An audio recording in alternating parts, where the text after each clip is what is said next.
सभी को शुभ दिन। इस विशेष वीडियो में हम प्राथमिक चयापचयी और द्वितीयक चयापचयी के बीच के अंतर को देखेंगे। प्राथमिक चयापचयी वे कार्बनिक यौगिक होते हैं जो आवश्यक होते हैं, जो सामान्य शारीरिक या चयापचयी प्रक्रियाओं के लिए जरूरी होते हैं। लेकिन अगर हम द्वितीयक चयापचयी की बात करें तो ये भी कार्बनिक यौगिक होते हैं, लेकिन ये सामान्य शारीरिक या चयापचयी प्रक्रियाओं के लिए आवश्यक या जरूरी नहीं होते।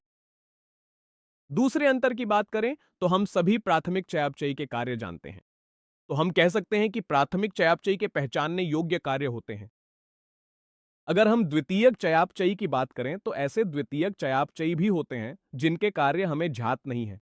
तो हम कह सकते हैं कि कुछ द्वितीयक चयापचयी के कार्य हमें नहीं पता है। ये द्वितीयक चयापचयी मानव कल्याण के लिए उपयोगी होते हैं। इनका पारिस्थितिकीय महत्व भी होता है। अगले अंतर की बात करें कि किस जीवित जीव में कौन सा चयापचयी पाया जाता है, तो प्राथमिक चयापचयी सभी जीवित जीवों में पाए जाते हैं, यानी पौधे, जानवर, कवक और सूक्ष्म जीव सभी में ये होते हैं। लेकिन अगर हम द्वितीयक चयापचयी की बात करें तो जानवरों में ये नहीं पाए जाते, इसलिए ये पौधों, कवकों और सूक्ष्म जीवों में मिलेंगे। उदाहरणों की बात करें तो कार्बोहाइड्रेट्स, लिपिड्स, प्रोटीन और न्यूक्लिक एसिड्स, सभी मैक्रोमोलेक्यूल्स, सभी बायोमोलेक्यूल्स प्राथमिक चयापचयी के उदाहरण हैं।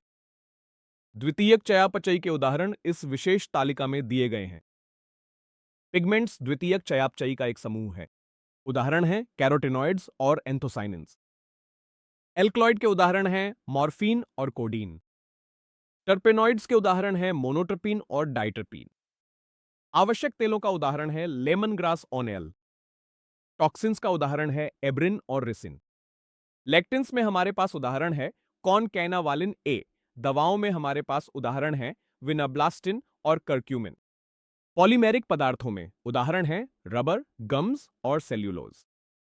इन द्वितीयक चयापचयियों के अलावा फ्लावोनॉइड्स, एंटीबायोटिक्स, सुगंध और मसाले भी द्वितीयक चयापचयियों के उदाहरण हैं।